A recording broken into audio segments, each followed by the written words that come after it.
उत्तराखंड प्रदेश Congress committee के उपाध्यक्ष सूर्यकांत धस्माना ने मुख्यमंत्री तीरथ सिंह रावत को पत्र भेजकर राज्य में धीमी गति से चल रहे टीकाकरण अभियान की रफ्तार बढ़ाने के साथ साथ राज्य की 100% आबादी को कोविशील्ड टीका लगे, इसके लिए एक महायोजना तैयार कर टीकाकरण का एक रोड मैप तैयार कर नियोजित व व्यवस्थित तरीके से टीकाकरण अभियान चलाने की मांग की है। मुख्यमंत्री को लिखे पत्र में धस्माना ने लिखा कि टीकाकरण की रफ्तार धीमी है व टीकाकरण कैंप में टीका लगवाने जितने लोग पहुंच रहे हैं उसके अनुपात में स्टाफ के पास वैक्सीन उपलब्ध ही नहीं है, जिसके कारण घंटों लाइन में खड़े होने के बाद लोगों को वापस बैरंग लौटना पड़ रहा है।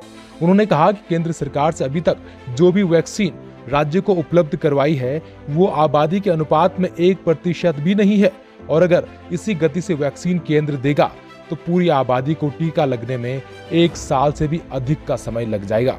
धस्माना ने कहा कि केवल टीकाकरण कैंप लगाकर सारी आबादी को टीका नहीं लगाया जा सकता। उन्होंने कहा कि इस अभियान में निजी अस्पतालों की सेवा भी सरकार को लेनी चाहिए और निजी अस्पतालों का जो खर्च हो उसकी प्रतिपूर्ति राज्य सरकार को करनी चाहिए। प्रदेश के माननीय मुख्यमंत्री तीरथ सिंह रावत जी को उत्तराखंड प्रदेश कांग्रेस कमेटी की ओर से पत्र लिख करके कांग्रेस ने मांग करी है कि राज्य में जो टीकाकरण चल रहा है उस टीकाकरण में कुछ सुझाव कांग्रेस के हैं। पहला सुझाव तो यह है कि राज्य में पर्याप्त टीके नहीं हैं। अभी तक केंद्र ने केवल 4 लाख वैक्सीन हमको दी है और 4 लाख वैक्सीन पर्याप्त नहीं है। प्रदेश में 100% अगर जनसंख्या को टीका लगना है तो राज्य की सरकार को पर्याप्त वैक्सीन हासिल करने के लिए चाहे वो ग्लोबल टेंडर करके अंतर्राष्ट्रीय बाजार से वैक्सीन खरीदे, केंद्र सरकार जितना दे पाए उस वैक्सीन को जल्दी से जल्दी हमें प्रोक्योर करना चाहिए।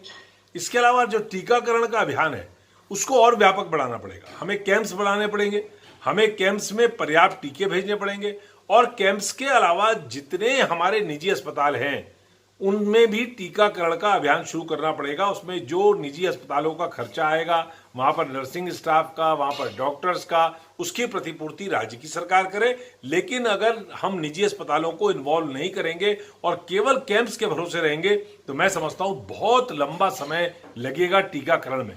इसलिए टीकाकरण के बारे में एक महायोजना राज्य की सरकार को तैयार करनी चाहिए। 100% आबादी को टीकाकरण कैसे लगे, कितना टीका आवश्यकता पड़ेगी, उसकी तैयारी, राज्य में व्यापक पैमाने पर टीकाकरण का अभियान चलाया जाए उसकी तैयारी, और जो 44 से ऊपर की उम्र के लोग हैं, 45 वर्ष से आगे के लोग हैं, उनका टीकाकरण अगर घर में हो पाए, डोर टू डोर हम टीकाकरण कर पाए तो वो ज्यादा बेहतर होगा। इसके लिए हमने पत्र लिखा है और हमने ये अपेक्षा करी है कि राज्य की सरकार हमारे सकारात्मक सुझावों पर अमल करेगी। और हमने ये भी आश्वासन दिया है कि प्रदेश अध्यक्ष प्रीतम सिंह जी ने पूरे प्रदेश के कार्यकर्ताओं से आह्वान किया है कि टीकाकरण अभियान में हम सहयोग करें, हम पूरा सहयोग करेंगे।